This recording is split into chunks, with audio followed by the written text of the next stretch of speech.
The old espresso machine whirred before letting out a sharp beep. Declined, the cashier said flatly. The woman in front of the line, blonde hair perfectly brushed, gold watch glinting, froze. "Oh no, please. Could you try again?" she asked, her voice unsteady as she fumbled through her designer purse. Behind her, Ray Sullivan shifted awkwardly, watching the panic flicker across her face, a look he knew too well. Just yesterday, his own card had been rejected at the grocery store. He stared down at the crumpled $20 bill in his hand. The very last of his money, enough for 2 or 3 days of food for him and Bluey, his daughter. The cashier sighed. "Ma'am, there's a line." Without thinking, Ree stepped forward. "It's fine. Please let me cover it." The woman turned startled. Their eyes met a second too long. Her lips parted. "That's very generous, but I can't accept." "Please," Ree interrupted gently, already handing the bill to the cashier. "We all have rough mornings." It wasn't true. No one had ever done this for him, but it made her humiliation a little smaller. She looked at him, searching his tired face, memorizing the sincerity in his eyes. "Thank you," she whispered. "You have no idea what this means." Raises nodded. He ordered a small cup of water for himself. Couldn't afford the coffee now. His stomach ached, but her gratitude filled something deeper than hunger. As he turned to leave, her voice stopped him. "Wait, what's your name?" "Ray," he said simply. "Ray Sullivan." Her expression changed, recognition faint, but real. "You used to work at Nexus Innovations." Ray froze. "I did. Until 3 weeks ago." "I see," she murmured. Then louder. "Thank you again, Mr. Sullivan." Ree gave a polite nod and stepped out into the sunlight. For more shops to visit, for more resumes to drop, for more polite rejections. What he didn't see was the woman standing motionless behind the cafe window, her untouched latte growing cold.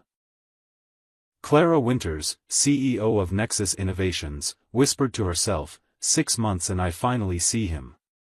Her hand trembled as she called her assistant. "Marcus, I need everything on Ray Sullivan's termination. Files, emails, footage, all of it." Now, her tone hardened because the man I saw today, the one who stayed late to help interns who tutored the guard's kid in math, the man with patents worth millions, that man wouldn't just walk away. Ray walked 12 blocks home, saving every coin by skipping the bus. His landlord's messages piled up 3 days before eviction. That night, he shared a single can of soup with Bluey, pretending he wasn't hungry. "Daddy, why don't we have milk anymore?" "We'll get some tomorrow," he lied, smiling weakly. The next day's blurred job applications, closed doors, empty cupboards. By Thursday, he stood outside the gleaming Nexus Tower where he'd once mopped floors for 18 months. His stomach twisted from 2 days without food. He'd given Bluey the last of the peanut butter that morning. Inside those glass walls, Clara Winters was in her 5th emergency meeting. "This is beyond disgraceful," she said coldly. "Dennis fabricated everything and he framed an innocent man." A junior executive whispered, "Ma'am, we've prepared his reinstatement papers." Clara's eyes burned. "You think giving him back a mop will fix this?" When she saw the real personnel file, his degrees, his inventions, she went silent. "He designed a purification system that could save millions," she whispered. "And we made him clean bathrooms." Friday morning, Ray knelt beside his daughter. "Eat all your lunch today, okay?" "Why, Daddy?" "I just promise me." She nodded, but her eyes were too wise for 7. After she left, he finally swallowed his pride and joined the food bank line. The shame stung worse than the hunger. Ray Sullivan." He turned. Marcus Webb, Nexus HR director, stood behind him, awkward in a suit. Mr. Sullivan, Miss Winters has been looking for you. You haven't answered your phone. Ray pulled it out. Dead battery. The power had been shut off yesterday. She knows the truth, Marcus said quickly. She's been digging all week. She hasn't slept since Monday. Ray blinked, stunned. Money? The cafe? Marcus nodded. Yes, that was her. When she realized you'd given your last $20 to her after she'd unknowingly let you be destroyed, she broke down. She told me, find Ray Sullivan, even if you have to search every street in this city. The drive back to Nexus felt surreal. He knew every inch of the lobby marble. He'd polished it himself. But now employees whispered as security waved him through. The elevator rose past the janitor's floor, past the cubicles, straight to the top. When the doors opened, Clara stood with her back to him, city skyline blazing behind her. Do you know why I built this company, Mr. Sullivan? She asked softly. I think I do, Ree said. She turned. The woman from the cafe, but different, composed, certain. You weren't a test, Ray, she said, stepping closer. You were a reminder of what decency still looks like. Her voice broke slightly. You gave me your last dollar, and I gave you nothing but injustice. Let me fix that, not with words, but with action. Here's the rewritten English version of that section. Completely original phrasing, same emotion and story flow. No plagiarism risk. It's written in a cinematic storytelling tone, perfect for narration or YouTube voiceover use. Clara spoke quietly, the weight in her voice unmistakable. My CFO vanished last week after stealing $2 million. The board wants me gone. My personal accounts are frozen pending investigation. And in the middle of all that chaos, you showed up. A man my company fired unfairly. A man who had every reason to ignore me. Yet you handed me your last $20. Her voice trembled on the last word. I've spent 5 sleepless nights digging through everything. Every email, every frame of video, every single document. She took a deep breath. And do you know what I found, Ray? That when you gave me that 20, you hadn't eaten in 2 days.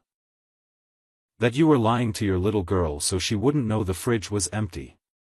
That you stood in a food bank line this morning for the first time in your life. Her hands tightened into fists. And all of it happened because my company let Dennis Fitzgerald ruin you to cover up his nephew's theft. She grabbed a folder from her desk and pulled up a recording on the monitor. Watch this. The timestamp blinked. 11:47 p.m. Your last day here on screen. Dennis entered the locker room, looked around, then slipped the missing laptop inside Ray's locker. Clara's tone hardened. He planted it himself. Ray's knees nearly buckled. He framed me. Exactly. His nephew was the real thief. We have him on video taking it from the executive floor. Dennis needed a scapegoat, someone invisible. A janitor. He never imagined that janitor held a master's degree in engineering and patents in sustainable technology. Ree leaned on the chair for support. How did you even find out about my degrees? Clara opened another file, thicker this time. 6 months ago, I overheard you helping an intern. You didn't just clean up his spilled coffee. You rebuilt his entire presentation from memory. Complex data models and all. Click. Another video appeared. You tutoring the security guard's son in calculus. Click. You fixing the 4th floor ventilation system with a paperclip and a rubber band when maintenance claimed it would take 3 days and thousands of dollars. Click. You leaving encouragement? Notes for the night shift. You giving your lunch to the veteran who sleeps outside our building? Ray's voice was barely audible. You were watching me? I was trying to understand you, she said softly. A man who could redesign our entire building's energy grid on a napkin during his break. He swallowed hard. My wife died, Michelle, after she was gone. My mind stopped working. I couldn't look at blueprints without seeing her hand on my shoulder. Couldn't solve an equation without hearing her laugh at my excitement. So, I chose simple tasks, motions that didn't make me think. Clara turned toward the window. My mother died when I was 15. Car crash. No goodbye. I buried my feelings under work because stopping meant drowning. She looked back at him. But you didn't drown, Ray. You turned that pain into compassion. Every person in this building who's ever been at rock bottom knows your name. Her tone softened even more. The intern you helped, he's now leading our Pacific Division. And he credits you in every speech. The guard's son. He got into MIT because of you. I just did what anyone would, Ray murmured. No, she said firmly. You did what Ray Sullivan would. The man who created a water purification design that could save millions. The man who used his broken pieces to see where others were breaking. She placed a folder in front of him. Director of Sustainable Development. Annual salary of $150,000. Full benefits. Flexible hours. So you can be with your daughter, and a $50,000 signing bonus to get you back on your feet. Ree blinked, tears blurring his sight. This feels like charity. It's not charity. It's justice and smart business. Your patents could save this company millions and change the world. You're worth 10 times that salary. But let's start here. What about Dennis? Arrested this morning. His nephew, too. Both charged with fraud and theft. Ray's hands trembled around the paper. I don't know if I can still do it. The designing, the calculations. Maybe that part of my brain's gone. Clara walked around the desk and took his hands in hers. Steady, warm. Then we go slow, she said. An hour a day if that's what it takes. You'll have a team. Whatever you need. And Ray, your mind works exactly as it should. It learned empathy through pain. That's not a flaw. That's growth. That evening, she insisted on driving him home. I need to apologize to your daughter, she said quietly. My company failed her father. Huh. That's on me. The Mercedes looked almost out of place outside Ray's worn-down apartment building. The stairs creaked as they climbed. Daddy. Blue ran out of the neighbor's flat, backpack bouncing. You're early. Who's the pretty lady? Clara knelt to her level, smiling. I'm Clara. I work with your dad now. Blue's eyes went wide. Daddy got a job. A really good one. Clara said, glancing up at Ray. Because your dad is extraordinary. Inside, she took in the tiny living room. Clean, organized, walls covered in Bluey's crayon drawings. A single engineering textbook sat on the shelf. Its cover faded with time. Clara. Ray began pulling out an old notebook. There's something I want to show you. He laid it open on the table. Sketches, formulas, solar arrays, water tablets. These were my projects before Michelle passed. Low-cost solar panels, portable purification systems, recycled plastic building materials. I couldn't finish them, but maybe now I can. Clara flipped through the pages, eyes widening. Ray, these could change everything. Bluey looked up from her coloring book. Mommy used to say Daddy was going to save the world. Clara smiled softly. She was right. In the weeks that followed, Ray started small. 1 hour a day in a bright office Clara set up just for him, overlooking the park where he used to take Bluey to feed the ducks. The first day, he just stared at the blank screen. The second, he drew a rough diagram. By the end of the week, he had re-engineered his water tablet prototype. Clara often stopped by, never to check up on him, just to be there. Sometimes she'd bring coffee, always paying for it herself. "You don't have to keep showing up," Ree said one afternoon. "I'm not checking on you," she replied with a smile. "I'm learning from you." "Learning what?" "How to rebuild after breaking. How to see people for who they are, not what title they hold." Her words hung in the quiet air, gentle and real. For the first time in years, Ree felt something stir inside him. Fragile, unfamiliar, but alive. "Got it. Here's a fully rewritten original English version of that section. Same plot beats, but fresh language and phrasing to avoid any copyright issues. It's paced for voiceover and keeps a cinematic vibe."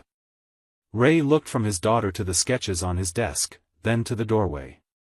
Clara stood there smiling like she'd just watched a light turn on in a house that had been dark for years, interlocking modules. "Zero waste, fully reusable," Ray murmured, piecing it together. He turned back to his daughter. "Bluey, you absolute genius." He scooped her up and spun her in a laughing circle. When he sat her down, he caught Clara's expression. Warm, unguarded, almost reverent. "Like father, like daughter," she said softly. That night, Ree didn't stop because of deadlines. He couldn't stop because his mind finally felt awake. Designs poured from his hands as if a dam had cracked. Clara stayed nearby, ordering takeout, refilling mugs, offering the occasional note. Precise, insightful, the kind that changed a diagram with one sentence. "You trained as an engineer," Ree said at last. It wasn't a question. She gave a small sheepish grin. "MIT before I detoured into business, and I've been reading your patents for months there, elegant."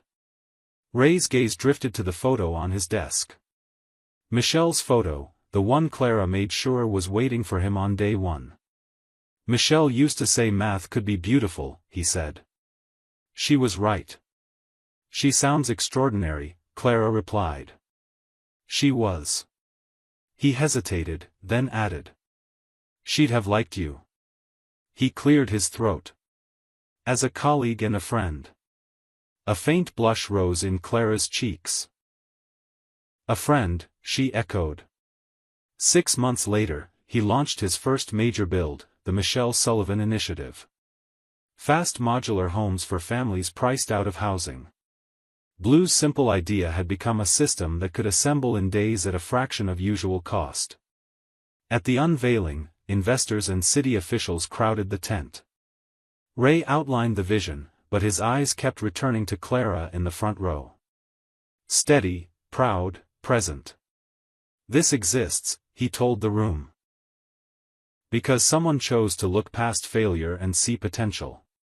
Because falling isn't the same as staying down. Because someone gave me a second chance after I'd stopped giving one to myself." He lifted a glass. He could afford champagne now, though it still felt strange. To second chances and the people who make them possible. Applause rolled through the tent. Clara stepped up beside him and took the mic. "Ree has proposed something new for us at Nexus," she said. "Second chances, a hiring and training pathway for people who slip through the cracks. Single parents, caretakers, anyone rebuilding after grief or life interruptions. We'll be the first major company to do it. I'm certain we won't be the last." She turned to Ray. "Because that's what you do. You find the cracks and build bridges."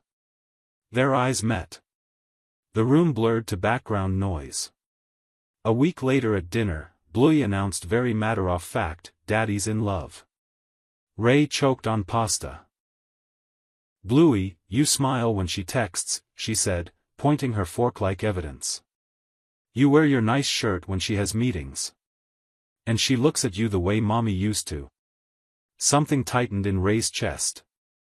Pain and gratitude at once. "Sweetheart, mommy wanted me to be happy," he said. "I know," Bluey replied, entirely practical. She told me you had too much love for one little girl to hold it all. Ray pulled her close, laughing through the sudden flood in his eyes.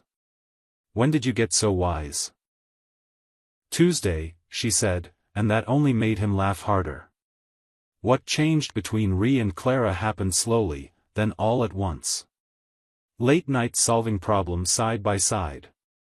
Clara surprising Bluey with tickets to her first Broadway show after Ree admitted they'd never gone. Ree leaving Clara's favorite coffee on her desk every morning with a 20 tucked underneath as an inside joke that never stopped being funny. The afternoon, Clara cried after a brutal board meeting, and Ree just held her, saying nothing. Understanding that sometimes strength meant letting yourself break. Clara teaching Bluey to code at the kitchen table. Small fingers tapping while Ray watched from the doorway with a look that made Clara's pulse climb. They didn't name it. Not yet. Grief still left shadows. Hope felt fragile. The confession showed up on a Thursday unplanned. Ree was pitching a bold upgrade to the board, a paint on solar technology. Our efficiency curve beats anything on the market, he said, pulling up a model. We can turn entire skylines into power generators without changing a building's face. This is too ambitious, a director cut in. Scale it back. No, Clara said level and clear. Ray's ambition is exactly what this company and the world needs. She didn't look away. We are not scaling it back. Afterward, Ree found her in the rooftop garden. He designed a living system that filtered air and grew vegetables for the cafeteria. Thank you, he said, for backing the project. I wasn't defending the project, she answered quietly. I was defending you, Ray, she took a breath. I'm in love with you. The words hung there, delicate and necessary as the garden around them. I've loved you since the day I watched you hand your last 20 to a stranger. She said, since you chose kindness when bitterness would have been easier. Since you showed me that strength isn't never falling. It's what you do while you're down.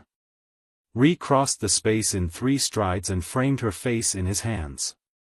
I've been afraid, he admitted. Afraid that loving again meant betraying Michelle, that letting my heart open meant letting her go. But love isn't a ration. It doesn't run out. He swallowed. Michelle taught me how to love completely. That didn't end when she died. It waited. Waited for someone extraordinary enough to carry it forward. It waited for you. He kissed her, gentle, certain, threaded with promise while the city hummed below and the garden rustled around them. Life persisting, growing, thriving. Anyway, is Clara going to be my new mom? Bluey asked that evening. Entirely practical again, pencil poised over homework. Ree nearly dropped the plates in the sink. Maybe we should try a few dates first, kiddo, he said, grinning. Blue nodded, satisfied. Okay, but wear the nice shirt. Ree laughed. And for the first time in a long time, it sounded like a beginning. Here's your rewritten English version. A completely fresh rephrasing of your previous Urdu passage. Keeping the same story, emotion, and cinematic pacing, but using new language and structure, so there's no copyright conflict at all. For half a year, they'd been seeing each other, though Ree kept calling their dates meetings. Bluey giggled. When did you get so smart, Daddy? Ray chuckled. When did you use day? She said with a sly smile. So, can I call her Mama Clara now? Maybe we should ask her first. Already did. Bluey grinned. She cried and said yes in happy tears, not sad ones. Ree sat down stunned, emotion catching in his chest. When did you ask her? Last week when you came home late from that supplier meeting. She told me she doesn't want to replace Mommy. She just wants to add more love to our family. And I told her that's good because my heart keeps getting bigger and needs more people to love. Ree hugged his daughter tightly. Did I ever tell you you're amazing? Tuesday, she teased. But you can say it again. A year later, Ree stood inside the same coffee shop where it had all begun. But now everything looked different. A bronze plaque on the wall read, "Sometimes the smallest acts of kindness create the biggest change." Dedicated to those who give, even when they have so little. As always. Ree handed the barista 5 $20 bills. "For anyone whose card declines," he said, "the same ritual every Monday." "Mr. Sullivan," the barista smiled. Yesterday, a young mom came in. 3 kids. Her card was declined and she almost cried when I told her it was covered. She left this note for me. Ray read the trembling handwriting. "To the stranger who paid for my coffee. You didn't just save my morning. You saved my hope. I got a job interview today because I could print my resume with the money I didn't spend here. Thank you." Behind him, Clara slipped her arms around his waist. "The ripples," she whispered. 6 months had passed since their wedding. A small rooftop ceremony with Bluey as the most enthusiastic flower girl ever.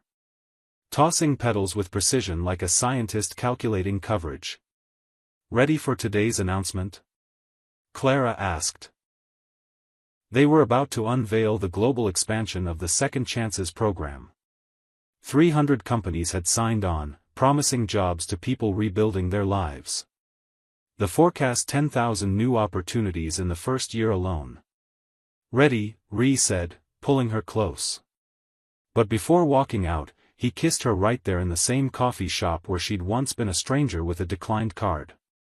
And he'd been a man with nothing but $20 and a heart still learning how to hope. That was the moment that had changed everything. Where kindness began a revolution. "Dad, Mom, we're going to be late." Bluey called from the door, now 10, sharp, bright, and full of life. "And you promised I could present the youth mentorship part today." They laughed, taking each other's hands as they headed toward her, toward their daughter, toward their future, toward a company that had finally learned the greatest investment wasn't in technology or innovation. It was in people seeing them, especially when they couldn't yet see themselves. The cafe door chimed.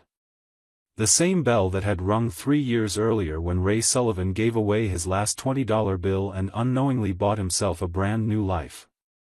Behind them, a man at the counter counted his last few bills, anxious about payday. Ahead of him, a woman fumbled with her card, praying it wouldn't decline. The barista smiled, already reaching for the envelope of 20s. The ripples continued. Love, loss, kindness, hope. They aren't transactions to measure. They're investments that return in ways we can't calculate. Not in money, but in connection, compassion, and second chances. Because sometimes the person you help when you have the least to give becomes the one who helps you remember who you were always meant to be. And the most beautiful truth of all, love doesn't erase the past, it honors it, then builds something stronger on top of it. On Ray and Clara's mantle, Michelle's photo stood beside their wedding picture. Because love doesn't divide, then it multiplies. It gathers the broken pieces, the mended hearts, and turns them into something not perfect, but profoundly human. Ree still stops at that same coffee shop every morning. But now he doesn't count his money in worry. He counts his blessings in awe. Every $20 bill he leaves behind is a love letter to the moment when, having nothing taught him, he still had everything to give. The truth about rock bottom, it isn't the end. It's the foundation you rebuild from. And sometimes the hand that pulls you up belongs to someone who needs lifting, too. We save each other. One cup of coffee, one small kindness, one love story at a time. If this story touched your heart, share it with someone who needs to remember. Their lowest moment might just be the beginning of their greatest chapter. Because second chances aren't just about rising from ashes. They're about finding someone who sees your light, even when all you can see is smoke. In the end, Ray learned he didn't spend $20 that morning. He invested it in a future where kindness pays the highest dividends. Where love doesn't replace what's lost, it grows what remains. And where the smallest acts of humanity spark the biggest changes in the world. Clara learned too that sometimes the person who rescues you is the one quietly in need of rescue. That real strength isn't about never having your card declined, but having the grace to accept help and the wisdom to realize the janitor cleaning your floor might be the engineer who will redesign your world. Together, they built an empire, not of wealth, but of worth, not of power, but of purpose. And they prove that the best mergers aren't between companies. They're between hearts that recognize each other's value when the world only sees what's missing. The end? Hardly. It's just the beginning. Because somewhere right now, someone's counting their last $20 and someone else's card is about to decline. And the universe is holding its breath, waiting to see if kindness wins again. It always does and it always will. One $20 bill at a time.